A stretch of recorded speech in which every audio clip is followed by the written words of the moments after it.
Episode 1. When the dust remembered God. It began on a Sunday, but not the kind written in calendars. This one bled. The sky didn't break. It peeled, layer by layer, like a sacred scab torn off too soon. And beneath it, not stars, but eyes, thousands, blinking in silence, watching a world that no longer watched back. The chapel bell rang at 3:07 a.m. No one pulled the rope. No one was inside. The old priest, Father Oric, woke up with ash in his mouth and scripture beneath his fingernails. He hadn't preached in years, but that morning he walked barefoot into the square and spoke 3 words that stopped the birds mid-flight. He remembers now. At first, they thought he was mad. Old age, isolation, God-haunted dreams. But then, the river behind the village began to flow backward, and the dead dog, buried behind the orphanage, its paw prints appeared again. In the mud, fresh. Miriam was the first to feel it. Not see, not hear, but feel, like breath, on the back of her neck. When no one was there, she'd been asleep,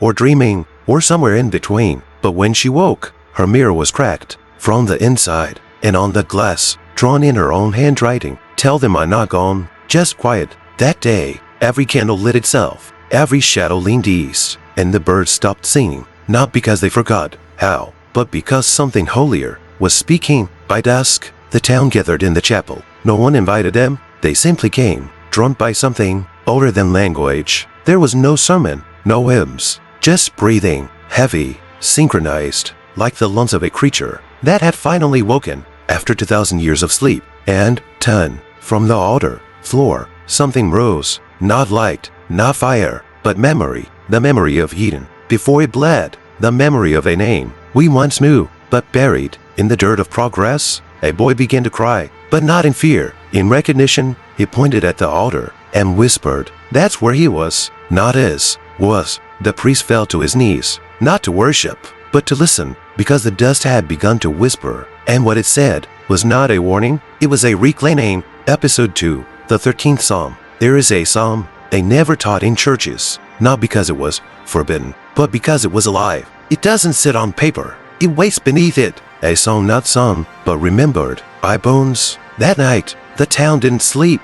The windows stayed open, not for air, but to hear better, because something sacred was moving through the fog, not footsteps, but intent. In that chapel, the floorboards began to hum, the kind of hum that makes teeth ache and prayers feel small. Miriam Saturday alone on the 3rd pew, her hands trembling, not from fear, but recognition. She had heard this hum once before, as a child, at her mother's funeral, right before the coffin creaked. Father Oric stood at the altar, his eyes blank with wonder. He wasn't praying, he was remembering, because the moment the light flickered, he saw her, not the Virgin, not a saint, but the voice, wrapped in flesh, a woman cloaked in shadow and crowned with flame, eyes like shattered chalices, lips sewn with gold thread. She didn't speak, she existed, and the room bowed. Without command, the boy from the night before, Elias, stepped forward, barefoot, his skin etched with symbols that hadn't been written in 3,000 years. No one taught him, no one dared,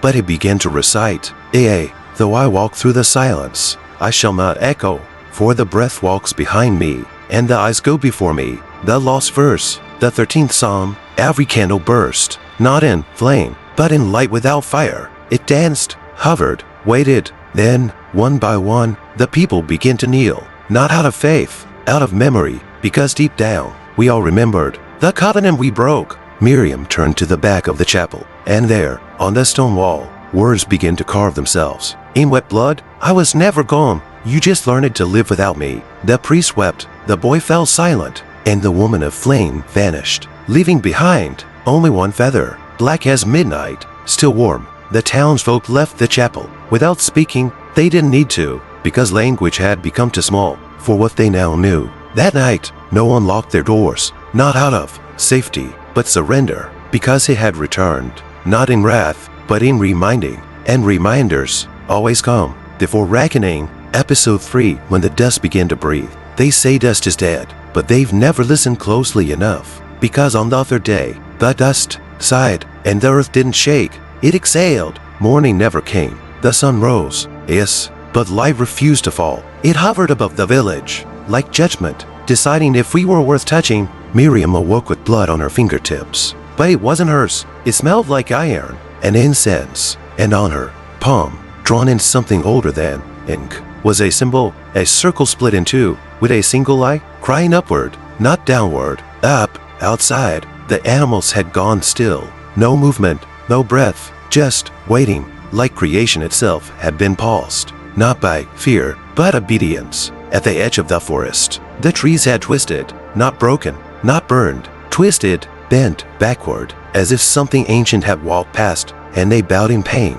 just to let it through. Father Auric found the book that morning, not in the chapel, in the well. He rose with the bucket, dripping, heavy, bound in leather, that felt warm to the touch. He opened it, blank, until it blinked. Then, in ink the color of midnight, words wrote themselves, "Let there be memory." And suddenly, he saw them, not angels, not demons, witnesses, tall, faceless beings, made of soot and breath, standing at every threshold in the village, watching, counting. Elias, the boy, began to draw, in the dirt, in silence. His hands moved like they'd been taught, by a voice not his own. He drew 12 figures, all faceless, all weeping, all chained to a door, without a frame, and in the center of that door, the woman of flame, the one who never spoke, but made the world listen. By dusk, the air grew heavy, not from heat, from presence. The wind didn't blow, it listened, and for the first time in centuries, the dust beneath our feet began to breathe.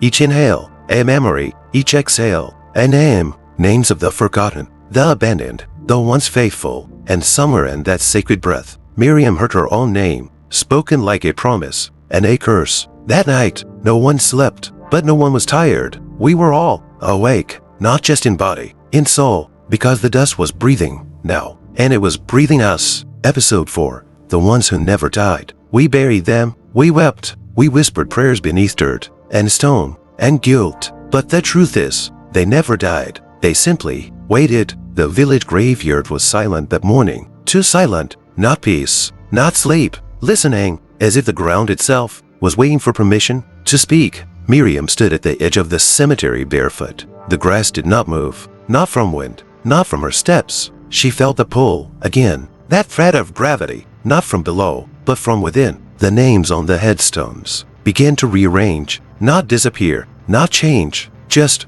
realign. Letters fell off like scabs, and in their place, new names emerged. Names no one had spoken in generations. Names that hadn't been born yet. Names that felt like prophecies, not people. Father Auric stood beside her, silent, trembling. He held the book again, but this time, the pages were no longer blank. Each page pulsed, like flesh, like it had veins. And on the 7th page, written in trembling gold, "The ones you buried were not yours to keep." And then the bells rang, all of them, at once. The church bell, the school bell, even the broken bell on the shipwreck by the river, all ringing, all together, all offbeat, like a heartbeat struggling to remember how to be human. That's when the fog came, not from the sea, not from the sky, from the graves. One by one, they cracked, not violently, but like something inside had finally grown tired of holding its breath. And they rose, not with horror, not with screams, but with recognition.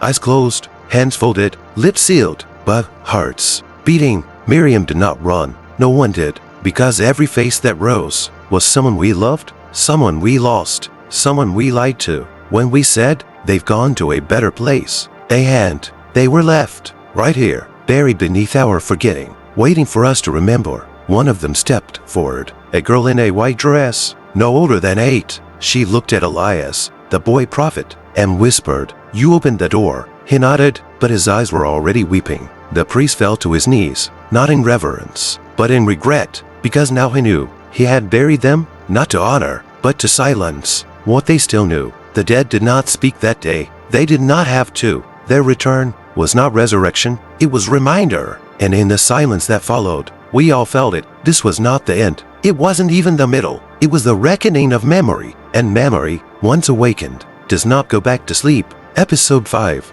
The first sin was silence. Before the fruit was bitten, before the serpent spoke, before the exile began, there was a pause, a single breath, held too long, and in that pause, no one said no. That was the first sin, not disobedience, but silence. The village was quiet again, but not from peace, from fear of what else we refused to speak.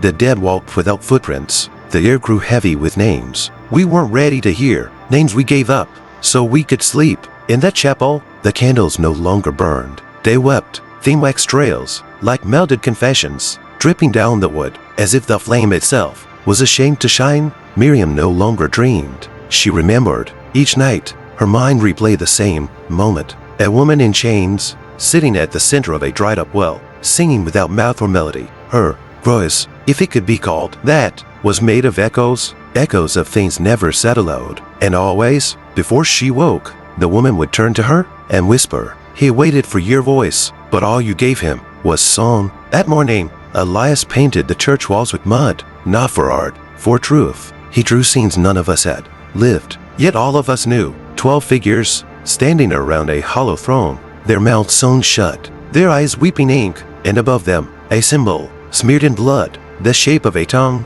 burning. Father Auric tried to speak. He tried to warn us, but his throat closed mid-sermon, not from illness, from judgment, because he had known, long before we did. He had known and chosen silence. That night, the wind carried no sound. Even the crickets folded. Even the wolves kept their owls inside their chests. Only the bells rang, but they ran backward. Each chime, unraveling a memory we locked in darkness. One bell for each unsaid truth, each quiet betrayal, each moment we looked away instead of bearing witness. At midnight, the village heard the first voice, not loud, not angry, just real. It came from the well where no water had lived for 40 years, and it said, "You covered your ears when I was crying, now cry with me." And the people did. They wept in their homes, in the fields, in the beds they once called safe. But it wasn't repentance. It was release, because silence is not peace. It is agreement. Miriam stood beneath the sky. It wasn't dark. It wasn't light. It was waiting. She lifted her face, opened her mouth, and finally spoke, not to God, to the memory of who she used to be, before the world taught her to hush her hunger for the sacred. Her voice cracked, but it carried, and somewhere, something ancient smiled, because the first sin was silence, and the first redemption is always a voice. Episode 6, He Who Waits Without a Name. We name what we understand. We worship what we fear, but what waits for us in the dark? It has no name, because names give shape, and some things should never be shaped. The village began to rot, not from disease, but from memory. Walls peeled, mirrors refused reflection, bread turned to ash in the mouth, not as punishment, as a reminder. At the edge of the woods, a path appeared that hadn't been there since the world was young, a trail of bones, not human, not beast, something between. They didn't decay, they listened, each rib cage, like a forgotten hymn, still echoing. Miriam followed the path, not by choice, by design. Her feet did not walk, they were pulled by a silence too heavy to carry, yet too sacred to drop. She passed trees with eyes instead of leaves. They did not blink, they judged. At the center of the path was a door, standing on its own, no frame, no hinges, just presence, and carved across it, burned into the grain. I do not knock, I wait. Behind the door, she saw him, but not with eyes, with soul, a figure draped in shadows that moved like smoke, but smelled like childhood. He had no face, no voice, only gravity. And when she opened her mouth to ask, "Who are you?" the world around her forgot how to exist. She did not faint, she did not fall. She simply knelt, not because she was told to, because every part of her recognized him, not as Lord, not as devil, but as something older than the war between them. He reached out not with hands, but with remembrance, and placed something inside her chest, a name never meant to be spoken. It did not sound, it shaped. Her spine burned with truth, her breath turned to mist, and her heart, it began to beat in another rhythm, not human, not holy, just known. When she returned to the village, the sky bowed, the crows scattered, and the well whispered, "She has seen him." But no one asked what she saw. They didn't need to, because every eye that matters lowered in reverence or terror, because now they knew there is a being who does not speak, does not punish, does not promise. He waits, and in his waiting, he rewrites everything. Episode 7, The Day the Church Spoke Back. For centuries, we spoke a God, begged, sang, confessed, but no one asked what would happen if the church ever decided to answer. It began with the walls. They bled, not red, not crimson, white, like spilled milk or scraped bone. It leaked from the cracks where prayers had piled too high and began to ferment. The wooden pews groaned, as if remembering every sin ever Saturday upon them. The crucifix above the altar tilted, not in sorrow, but in listening. And then, the doors shut on their own, locked from the inside. No one outside could enter. No one inside could leave. The church had turned from sanctuary to witness. Miriam was inside. So was Elias and Father Ulrich, his mouth sewn shut by something no one could see. The book, the one born of the well, lay open on the altar, its pages flipping, without wind, without hands. Each page stopped on a single phrase. Return what was promised. The floor pulsed beneath their feet, not with tremor, with heartbeat. The church was alive now, not metaphorically, not spiritually, literally, and it was angry. Stained glass shattered inward, but the shards didn't fall. They hovered, like judgment, deciding where to land. One by one, they formed a shape in the air, a mosaic of a mouth, with no face, open, screaming, silently. Elias knelt in the aisle, drawing on the stone with his fingers. His eyes rolled back, symbols, circles, a key made of fire, a name wrapped in thorns, a gate with no door. He whispered, but not to the others, to the walls, to the altar, to her, the woman who never speaks, the flame in the veil, the mother of the unspoken. Then the church spoke, not with voice, with soundlessness. Every noise in the world was swallowed. The rustle of clothes, the hum of breath, the beating of hearts, gone. And in that holy vacuum, one sentence arrived like thunder inside the soul. You built me in your image. Now I return the favor. The altar cracked, the cross turned, and behind it, a door, small, stone, breathing, etched in gold. Only the unchosen may enter. Father Ulrich wept silently. Elias bled from the nose. And Miriam stood, because she knew what no one else did. The church had not betrayed them. It had simply remembered what it was built for, not to contain God, but to warn us of what happens when He decides to speak back. And now ahead, and now it begins. Episode 8, 12 Shadows and the Throat of God. There were 12, always 12, not apostles, not disciples, not saints, shadows, figures that moved just beyond the corner of the eye, unseen, but never absent. They weren't born, they were inherited, passed like a curse, through bloodlines to holy, to question, each one bound to a silence so deep, it echoed in the womb. Miriam found the list beneath her bed, not written, etched into the floorboards, carved by fingernails that weren't hers. 12 names, none familiar, yet she knew every one of them by the ache they left in her spine. The last name was hers, spelled backward, in salt. That morning, the sky opened, not with light, but with voice, a low moan across the heavens, as if the air itself was trying to clear his throat. Elias stood in the village square, arms outstretched, his feet bleeding into the stones. Around him, 12 shadows, no bodies, no eyes, only outlines, burned into the air like cigarette smoke. They began to circle him, clockwise, then counter, and then they spoke, not words, not language, names. Each shadow whispered a name into Elias' ear, and with each one, his skin cracked, like old parchment, not tearing, opening, revealing not flesh, but memory, the kind of memory the body tries to forget, the kind of memory that bends time. Miriam approached him. As the 11th shadow faded, only one remained, and it hovered in front of her. No sound, no motion, but its presence clung to her lungs like incense, too thick to breathe. She looked into it and saw not darkness, but herself, younger, smiling, before she knew the word God, before she knew the sound of her own guilt. And then it entered her. She didn't scream. She knelt, because the final shadow wasn't a stranger. It was the part of her she had buried beneath obedience. The sky exhaled a deep rumble, and, the throat of God opened, not in the sky, not in the earth. In the chapel, where the altar once stood, was now a wound, circular, alive, breathing. It did not speak. It drew in, and with it came dust, light, sound, memory, and the names of the 12, now spoken aloud. By creation itself, the people fell, not from fear, from gravity, of a different kind, a spiritual pull, so ancient, even death knelt before it. The book burned, not in fire, in truth. Its pages crumbled into whispers, and floated into the throat, like confessions, finally accepted. Elias rose, but he was not Elias anymore. He was the voice God forgot to use, and now He would use it. Episode 9, the voice that was buried in us. It was never outside us, never above,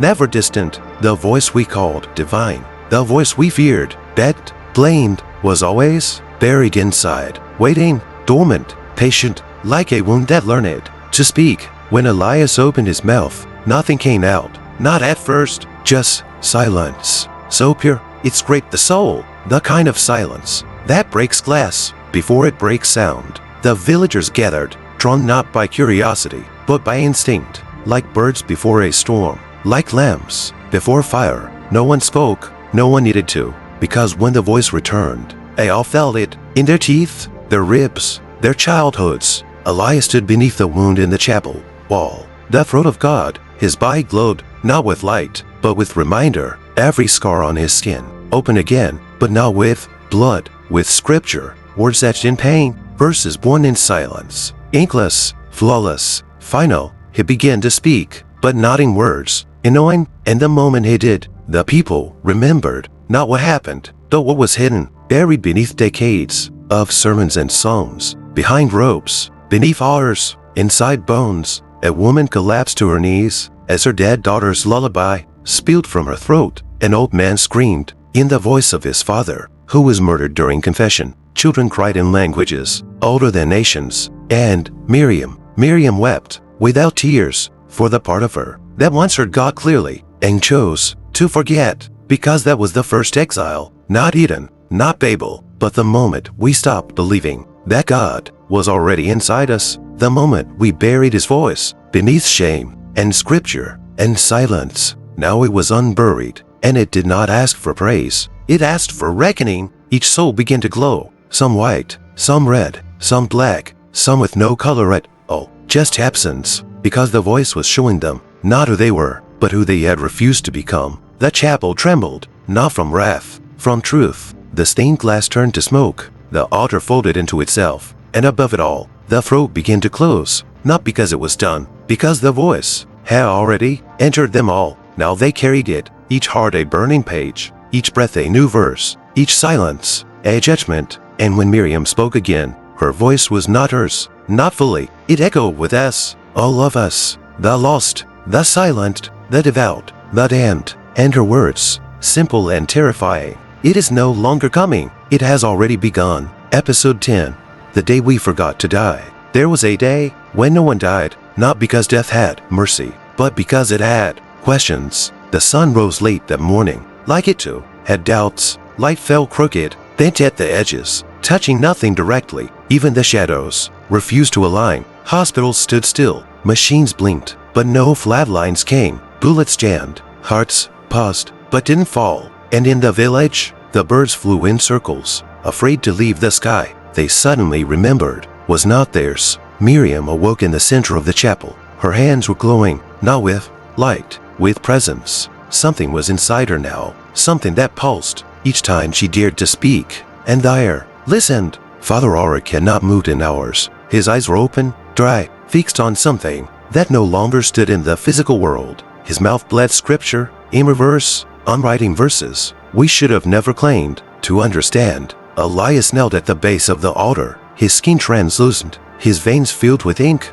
not blood. He was rewriting, not with his hand, with his being. Outside, the villagers gathered in silence, staring at the tree that had appeared overnight. It hadn't grown, it had returned. No roots in the soil, no leaves to touch, just bark, made of breath and branches that pointed upward, like questions without answers. At its center, hung like fruit, were hearts, not beating, not dead, just waiting. Children began to sing, a melody no one taught them, a song no one remembered, until it poured from their mouths, like second nature. And with every verse, someone wept, not out of grief, but out of recognition, because the melody was older than death, older than Eden. It was the lullaby God hummed the night before he made time. At noon, the well overflowed, not with water, with names no one had spoken in centuries, names that had been erased, names that had never existed in any written language. Each name floated upward and burned in the air like incense with memory. The dead stood at the edge of the fields, not approaching, not retreating, watching, and the living, for the first time, felt what they felt. Continuance, the blur between breath and what comes after. Miriam raised her voice, not to lead, to echo. She spoke only 3 words. We are returned. And in that moment, no one could die, because death was no longer the end. It was a mirror, and we had shattered it by remembering who we were, before fear taught us how to forget. That day, no graves were dug, no clocks were wound, no prayers were whispered in panic, because for one breathless, terrible, beautiful day, we remembered how to live without needing to die. Episode 11. The fire that forgot to burn. Once, fire devoured, it punished, it purified, it ended, but not this fire. This one remembered what it was before it was told to destroy, before men gave it sermons, orders, and fear. It began in the sky, a tear, not lightning, not storm, just a rip in the fabric of heaven that didn't bleed, but glowed, and from that glow came the fire, golden, slow, and interested in ash. It felt like snowfall, quiet, deliberate, touching rooftops, skin, stone, but burning nothing. People stood beneath it, with arms raised, not screaming, but remembering. Because this fire didn't consume, it read. Miriam walked into it, barefoot. Each ember kissed her shoulder, like a letter she had written, but never sent. And as it circled her, she heard a voice without voice, a warmth without heat, a question that was also an answer. It said, what if I never wanted to burn you? What if I came to light what you buried? In the village, candles stayed unlit, torches bowed, even the sun dimmed, out of reverence, because the true flame had arrived, and it had memory, not of sin, but of origin. Elias knelt beside the tree, with hearts like fruit. His fingers traced fire in the air, drawing shapes that left no smoke, but glowed long after his hand moved on. He wasn't summoning, he was translating the language of fire, before it was taught to destroy. Father Ulrich stood in the chapel doorway, his robe stained with soot. From another life, he opened the old Bible and found every page blank, except one, a single sentence, written in flickering red. You mistook me for punishment. I was always a mirror. The fire moved through the village. Without consuming, it entered homes, whispered in chimneys, crawled into cribs, and in each place, it showed something, a secret, a memory, a grief no longer hidden. One woman saw her husband's betrayal, melt into forgiveness. A boy saw the brother he never met, smile in the wall's reflection.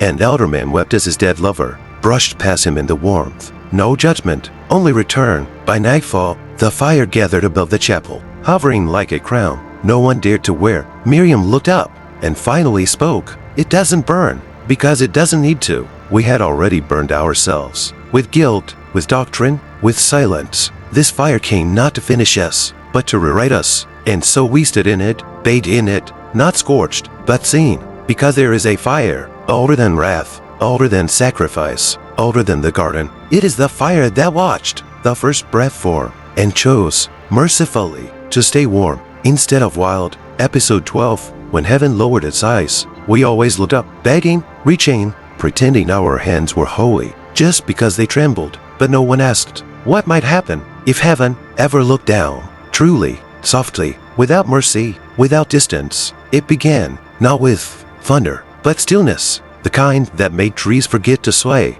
and rivers forget to run. Even time hesitated, not from fear, from reverence. At dawn, the sky bent, not broke, bent, as if the way of all our prayers, answered or not, had finally pressed it to low. Clouds knelt, light turned inward, and what we thought was the firmament began to weep. Not rain, tears, heavy, golden, grief-shaped. Each one hit the ground and bloomed into memory, not flowers, moments, a birth never celebrated, a goodbye never said, a scream muffled by years of faith. The villagers gathered in silence, not to witness, to confess, but not with words, with being. One by one, they stepped into the chapel square, lifted their faces, and let the sky see them. Truly, naked, remembered, and heaven saw, not with wrath, not with judgment, with ache, an ancient, holy, achy, the kind a parent feels when they realize they were never feared for their love, only their silence. Miriam stood at the center, her arms outstretched, not to praise, to return, because everything she carried, every lie she prayed through, every truth she swallowed, no longer belonged to her. She looked up and whispered only this, we see you now. The sky shuddered, and then it lowered its eyes, and what we saw wasn't light, wasn't thunder, wasn't wings or wrath. It was regret, raw, divine, vast, And in that case, we understood. We were not abandoned. We were entrusted. Elias collapsed, not from weakness, from release. He had carried the voice long enough. Now it returned to its source, not stolen, but offered. And as it left him, he smiled, a real smile, the kind that doesn't need saving. Then the chapel bell rang, only once, but it rang upward, as if not calling us in, but inviting heaven down. The final miracle that day was not resurrection, not prophecy, not fire. It was this. Heaven blinked, and in that blink, we were seen, not as servants, not as sinners, but as reflections. And when it ended, no one cheered, no one preached. They simply bowed their heads, not in shame, but in mutual understanding, because the distance between us had finally been measured, and it was only one gaze wide. Episode 13, The God Beneath Our Tongue. They told us he lived in the clouds, on mountains, in temples of golden thunder, but no one warned us about the God who lives closer, the one beneath the tongue, buried in breath, curled behind silence, coiled in every word we chose not to say. The day began with a taste, not of food, but of truth, bitter, warm, like a name you forgot, but your body still remembers. In dreams, Miriam awoke choking on a word she'd never spoken, but always carried. It burned her throat, not with fire, but with recognition, the kind of pain that knows it isn't punishment, just overdue. Across the village, others felt it too. Children with their mouths sewn shut in nightmares woke up singing. Mute elders began reciting verses they'd never been taught.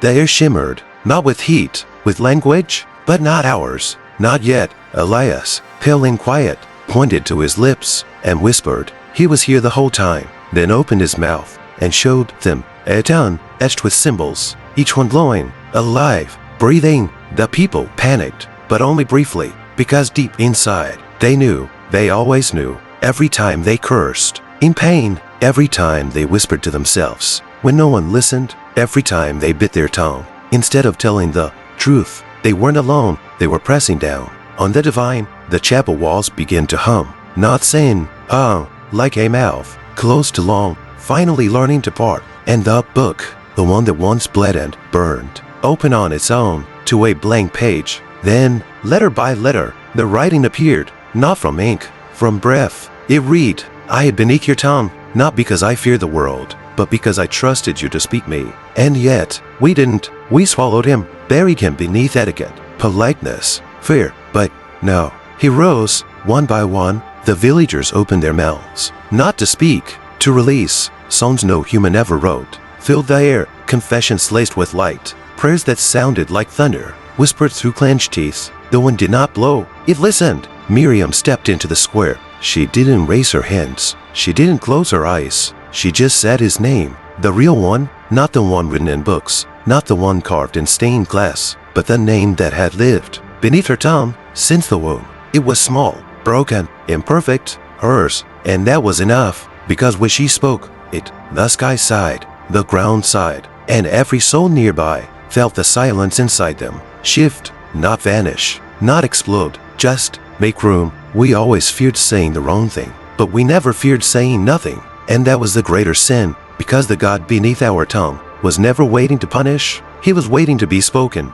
Episode 14, the day the earth prayed back. We had prayed for centuries, on knees, in wars, through birth and hunger and burial, but never once did we imagine the earth might one day pray back. It began with trembling, not earthquake, remembrance. The soil shivered, not from pressure, but from longing, as if it too had waited for mercy. The trees bent west, the rivers paused midstream, mountains silent for eons began to hum beneath their roots, not warning, not wrath, supplication. Miriam heard it first. She placed her palm on the ground and felt it whisper through her bones, not in words, but in grief, the grief of having carried our sins without being asked, the grief of being walked on and never heard, the grief of being sacred and never believed. The skies had lowered, the fire had remembered, the voice had awakened, but no. Now the earth was kneeling at the edge of the village. Elias stood barefoot on a circle of scorched grass. Around him, flowers bloomed in the shapes of faces, not petals, portraits, people long buried, people never mourned, people whose names had vanished from prayer. They rose from the soil without bodies, just presence, just petition. The wind formed sentences, the stones sang, and in the square, the ground cracked open, not violently, but like a mouth, learning how to pray for the first time. From the fracture rose dust, ancient, golden, alive. It hovered in the air, then fell like rain onto the villagers, coating their skin, seeping into their tongues. Each breath they took became a response, not to heaven, to earth. And when Miriam spoke, her voice was no longer hers. It carried echo and soil and the sorrow of roots that had seen too much. She whispered, "You were never beneath us. We were always above what we did not deserve." Then the earth answered, "Want," softly, like a child, crying in their sleep. "Then bury your weapons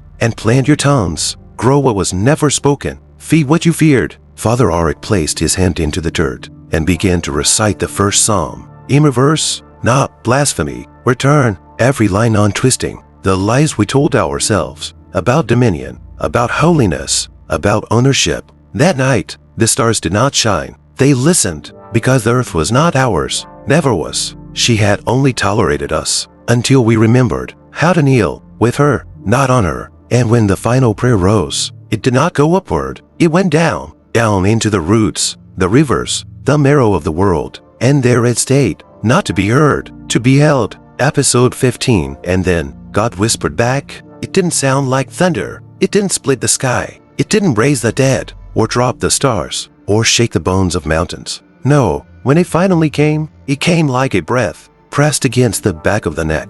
A hush, so heavy, it bent the knees of eternity. God whispered back. Miriam heard it first, not with tears, with absence. A silence so full, it carried more meaning than any sermon ever dared. And in that silence was a voice that sounded like home. It did not say I am. It did not say return to me. It said, I never left. You did, but I waited where you forgot to look. The villagers fell to their knees, not in worship, in relief, because the ache that haunted them since birth, since dust, since exile, was not wrath. It was the ache of being loved. Without knowing it, Elias stood beneath the twilight sky, his eyes clear, his hands open, no flames, no visions, no miracles, just a boy who had held the voice of God and returned it without trying to own it. The chapel walls folded in on themselves, not collapsing, bowing, returning to earth. The book dissolved, the altar sighed, and the bell rang one last time,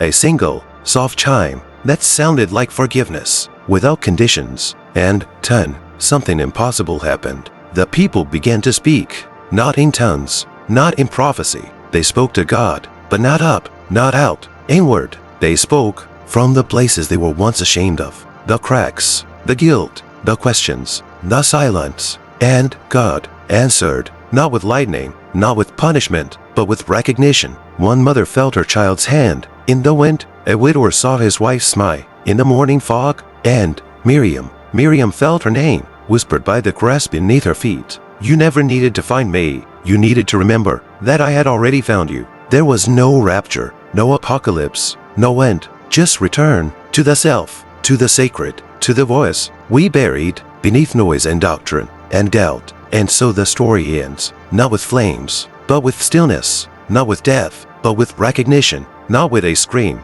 but with a whisper, too true to ignore. I was never above you. I was always within you. Fade to silence, fade to breath, fade to God.